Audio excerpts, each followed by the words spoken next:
Ngayon ko lang po isa sa publiko ito.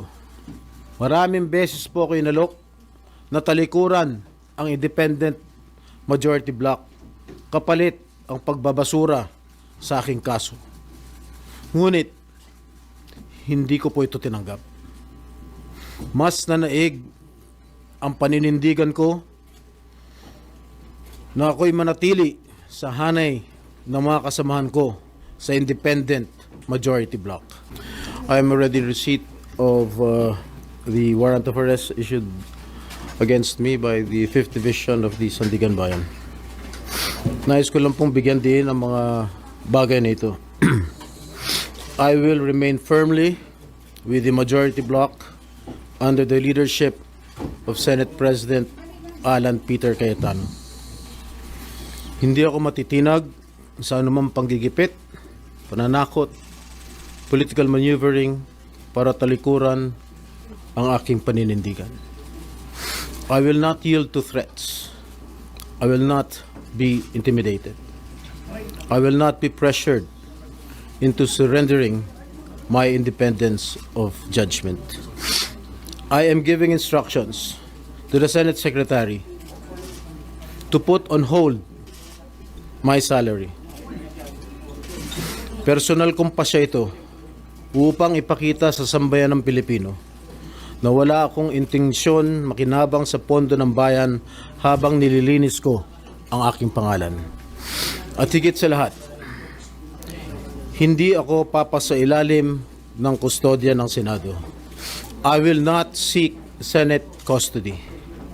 Hindi ko gagamitin ang Senado bilang panangga laban sa mga aligasyon sa akin. Nakahanda akong ipagtanggol ang aking sarili sa hukuman at hindi ako magtatago sa likod ng institusyong ito upang umiwas sa proseso.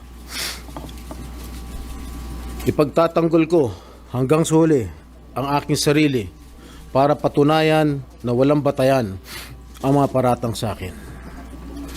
Kalokohan ang lahat na ito. Mismo ang Senate Legislative Budget Research and Monitoring Office or LBRMO ang nagsabi sa Ombudsman na wala silang anuman dokumento o record na nagpapakita na ako ay nagpasok ng anuman insertion sa 2025 national budget. Ang mahalagang impormasyon nito ay kinilala pa mismo ni dating Senate Blue Ribbon Chairman Senator Panfilo Lacson bilang isang makabuluhang ebidensya na sumasalungat sa mga aligasyong ibinabato laban sa akin. So how can the Office of the Ombudsman file a plunder case against me when I am not even alleged to be part of or the mastermind of the supposed scheme? Wala po akong kinalaman dyan. Ngayon ko lang po isa sa publiko ito. Maraming beses po ako inalok na talikuran ang independent majority block kapalit ang pagbabasura sa aking kaso. Ngunit, hindi ko po ito tinanggap. Mas nanaig ang paninindigan ko na ako'y manatili sa hanay ng mga kasamahan ko sa independent majority block. I stand my ground.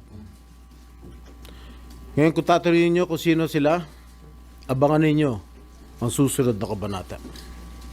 I stand my ground because what is at stake here goes far beyond my personal circumstances. What is at stake here is the independence of the Senate. This institution must never become vulnerable to external pressure.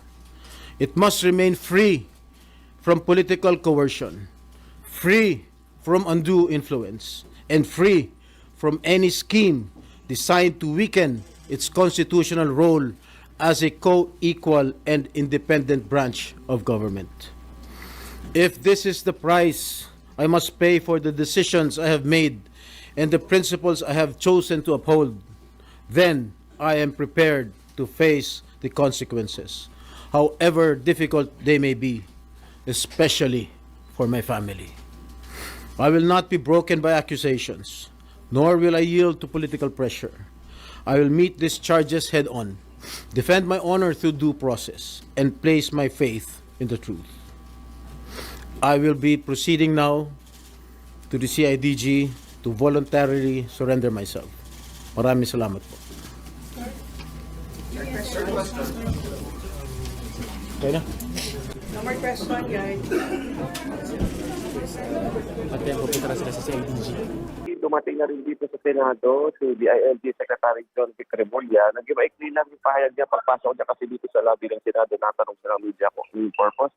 Ang sagot niya ay trabaho lang at dire-diretso na siya paakyat. At hindi na kami nagkaroon ng pagkakataon na sundan siya dahil restricted na ngayon yung media dito sa Senado. Pero dito pa rin sa sumulong room siyang amin kung saan magkakaroon ng press conference si Senator Jinggoy Estrada ay binabanggit ng kanyang tanggapan na bukod sa kanya ay haharap din yung kanyang may bahay na si Priscilla at yung kanyang maging yung kanyang mga anak. So, yan ang hinihintay natin ngayon kung ano ang kanyang magiging tugon after ng warrant of arrest na inilabas laban sa kanya. At ang paunang abiso, Chang Ami, ay 3:30 ng hapon yung kanyang press conference. So, any moment from now, yun na lang inaabangan namin.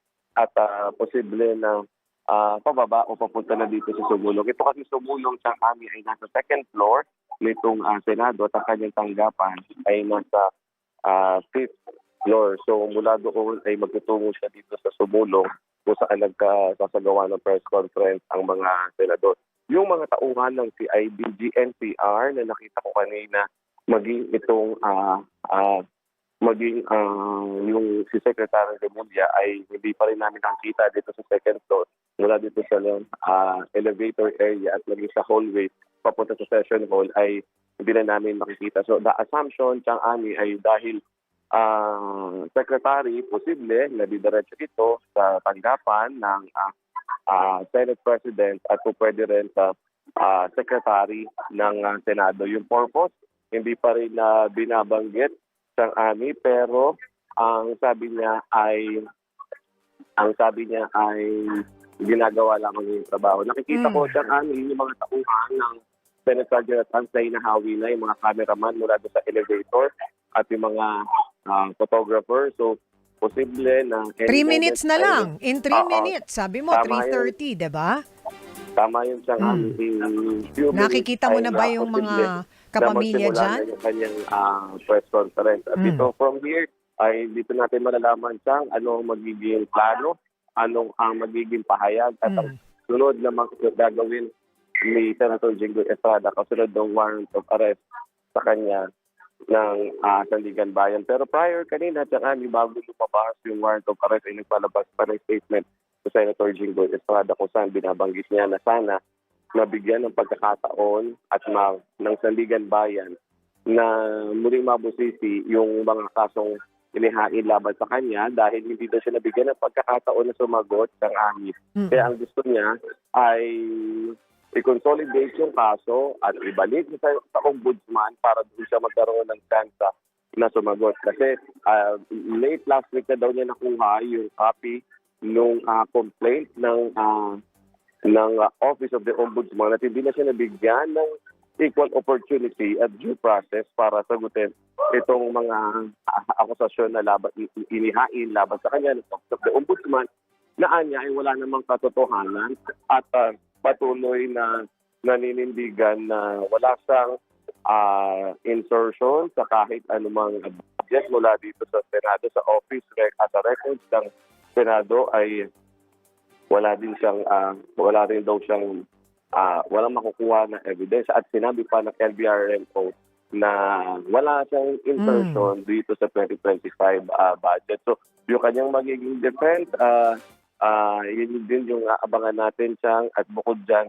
ay siyempre ano din yung magiging pagtanggap ng Senate leadership at siyempre kung paano yung mangyayari with this incident. Sapagkat siyempre may mga komite na hawak si Senator Jinggoy Estrada, kabilang dyan yung Defense Committee at iba pa mga komite kung paano yung mangyayari dito kung ang magdesisyon niya ay sumuko sa mga otoridad. Kung hindi naman, ay tingnan natin kung kagaya kay Senator Robin Hood Padilla, kay Senator Ronald Bato de la Rosa ay maghumingi siya. 3:30 na,